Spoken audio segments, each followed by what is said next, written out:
But what is the game on this? Before we get to that, what is the game that you're most, when you look at Mississippi State's schedule, that just from a 30,000 feet, like I'm just a football fan, I can't wait to watch that game on Mississippi State's schedule? Which game is that?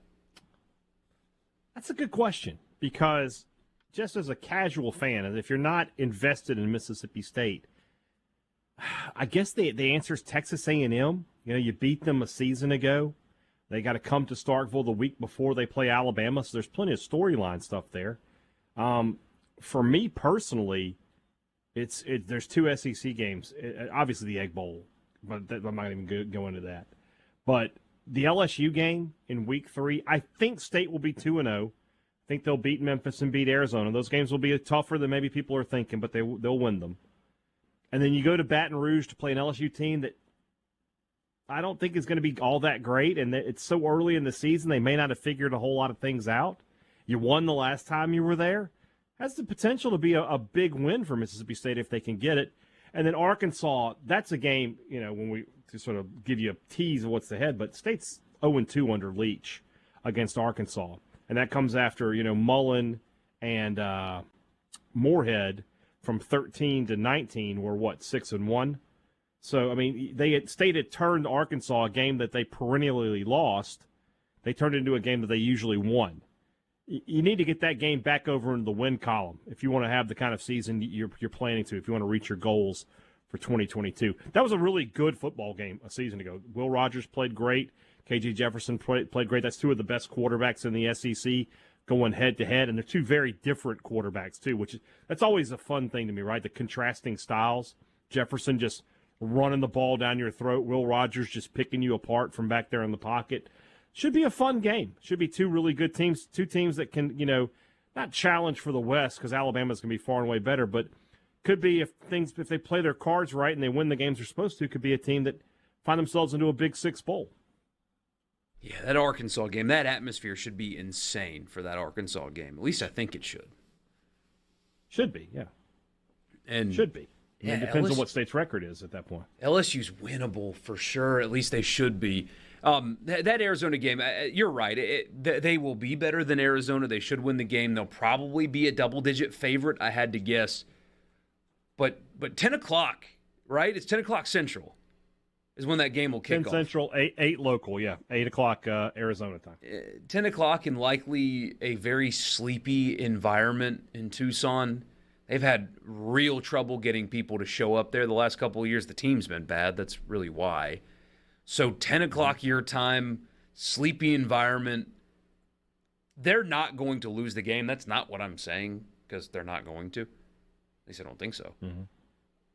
That has a chance to be weird and uncomfortable for a while. Right. No, I agree with that. Late kickoff like that, completely unfamiliar territory. And you got to figure, bringing an SEC team on the road like that, that's everybody's Super Bowl, right? When you get an SEC team in it doesn't matter who it is outside of Vanderbilt. You get State, Ole Miss, South Carolina, Kentucky on the road, and it's an unusual play. I mean, we're not talking about, Kentucky goes to Louisville every other year. Florida goes to Florida State. Nobody cares about that. When the SEC team shows up, you want to beat them. You want to beat the big, bad SEC. So Arizona, I expect their fans to be fired up and give a great atmosphere for that game.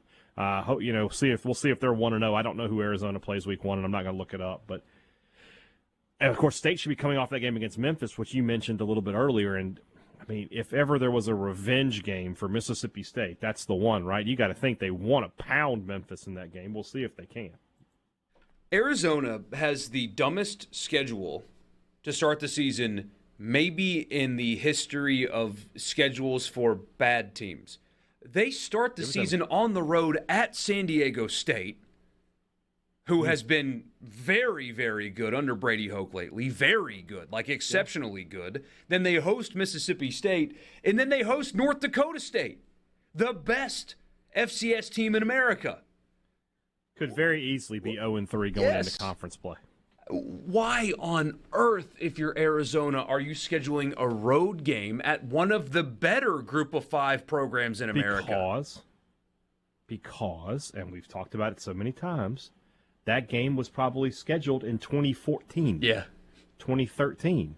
That's what kills football scheduling. Is baseball and basketball have the ability to say, look, we're rebuilding a little bit this year. We don't need to go overboard in the non-conference. Let's get some winnable games and try to build some momentum. In football, it's, in 2014, Mississippi State was the number one team in the nation for 5 weeks. So they're out there, yeah, let's go get Ohio State and whoever we can get. And, and then you wake up in 2020 and you go 3-7, you're like, crap. That's crazy that they're doing that. That is a rough. I mean, I don't know enough about the Pac-12, right? Maybe they can beat Oregon State or Washington State. I don't know who all they play here, but they don't play Oregon State or Washington State. Gosh, they could legitimately go 0-12. Cal, Arizona, Oregon, Washington, USC, Utah, UCLA. They do play Washington State, and that's at home at least, so you don't have to worry about going up in there and playing in the Palouse. And then you finish with Arizona State. I mean, that looks like a 1-10 kind of, a 1-11 kind of schedule. Yeah, for sure.